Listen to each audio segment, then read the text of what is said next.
Hey guys, today we're not playing ladder. I want to discuss the start of my a tactic series I want to do.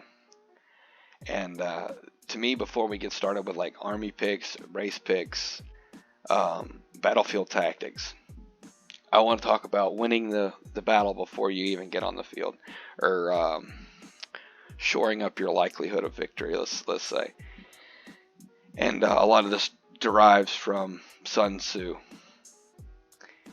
and some of the tactics and theories he laid out.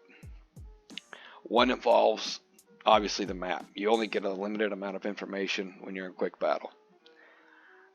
You see the map. Well, you look at the map. You say, okay, I see, a little bit of hill, a little high land, a little low land, rocky outcrop.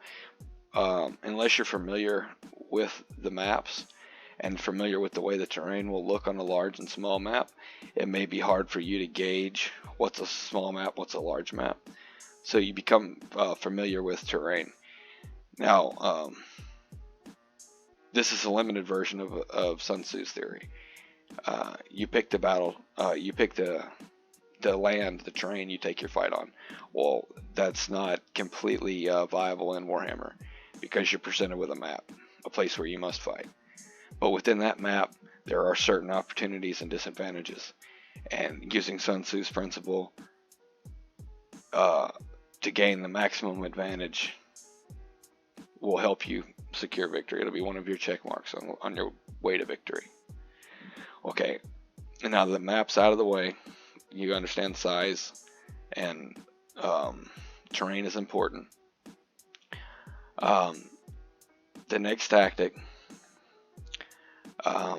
would be to choose your race, and I suggest trying out multiple races in custom battles, and just get a feel for them. Get an idea of how you play if you're new to the game, so you'll understand what you like to do, what you don't like to do. If you like to skirmish, if you like to use cab, if you like to just wrecking ball into something. Any tactic and any play style can be viable, I think, in any tier of play if it's executed correctly. So I don't think you really have to worry about that a whole lot. And what's most important is you're having fun. So you pick your race after you've given a few a test drive. The next thing you should do is understand in decent detail, if you have time to put into the game, understand all the races and their units and what they're good at, what they're not good at, as well as understanding your own. Now, Sun Tzu said if you understand yourself,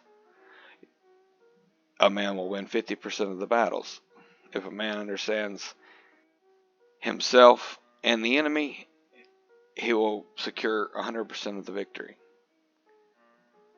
So the reasoning behind this statement is, if you already know the terrain, if you know yourself, your weaknesses and your strengths, you're fairly likely to achieve victory.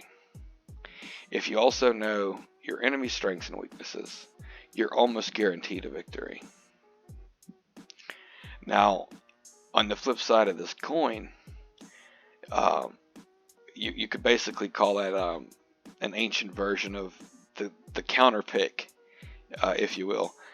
But on the flip side of that coin, if you understand yourself and your enemy, you also understand what your enemy would expect of you.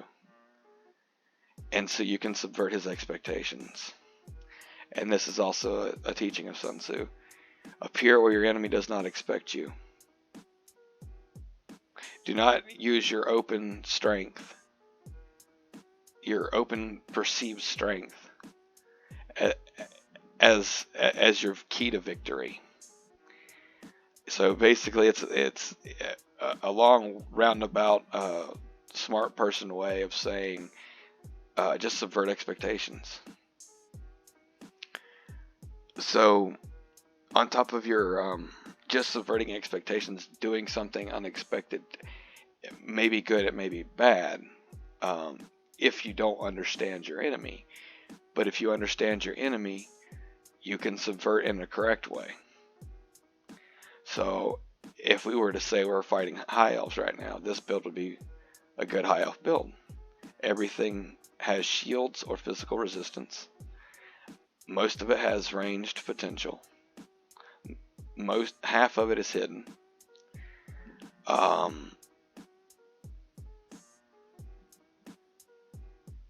There's nothing large for any bows to be focused on, or any monstrous units. So the elves are going to bring cav, they're going to bring dragons, they're going to bring archers. None of this is good for any of that lineup. It's not that I'm counterpicking his best units. I'm building an army that is capable of dealing with anything. At the same time, not using any of my strengths. And that is, more often than not, it is a key part of your victory, is the deception. And if you can combine those four things on ladder match, you can achieve a large amount of victory. And this is before you've even played the game. And we're talking about you've secured a 60 to 70% chance of victory before you even hit start battle. And that's where most wars are won, digitally or otherwise, is in the mind. And the more you understand this, the less susceptible you are to this. And in Warhammer, you have like a running meta. Most casters, most good players, they're playing towards a meta. They're meta and counter metaing each other. And until new units or stat changes come along, the meta remains fairly stagnant. And this is where Sun Tzu's teachings excel, in a stagnant environment where the enemy is predictable and the enemy believes his enemy is predictable. And I'm going to leave it there, guys. I hope this maybe gives you something to think about. I know it wasn't the most exciting video, but the next tactics video will actually have some tactics, some battle to chew up. But I just want to get that in your mind if you're new or looking for help for multiplayer. The victory isn't won on the field, it's won in your head. Confidence is a large key, and this will give you confidence. Learning yourself, learning your enemy, subverting expectations, drilling your army against the computer, becoming aware of the micro you have to commit to your build, your chosen build, becoming comfortable with your chosen build, understanding how the pieces fit together if you don't already have a working knowledge when you decide to build the army, and it'll also allow you to make edits and changes to your army. And in this way, you're ready for confrontation before the confrontation presents itself, and you're confident with your army list, and you don't have to counterpick in the heat of the moment, not being confident in the army list because maybe you're counterpicking every race you come up against. So none of the units are usually the same, and maybe you've gotten these lists from somebody else.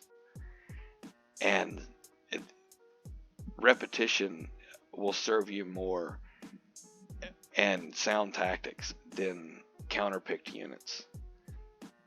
And like I say, I hope this opening tactics video give you something to think about, a mindset to get into before the battle. And next video we'll talk about actual tactics, breakdowns, thinking, creating a winning situation on the battlefield, in the same vein as this video. Not necessarily using any particular strength or weakness, but manipulating the battlefield itself in order to achieve our victory. Alright guys, hope you enjoyed this this change in video. I'm going to keep uploading ladder videos, but I'm going to do this little series and see how it works. If you like it, or if you're informed by it, thumbs up me. Thanks guys, thanks for watching, I appreciate it. Catch you later.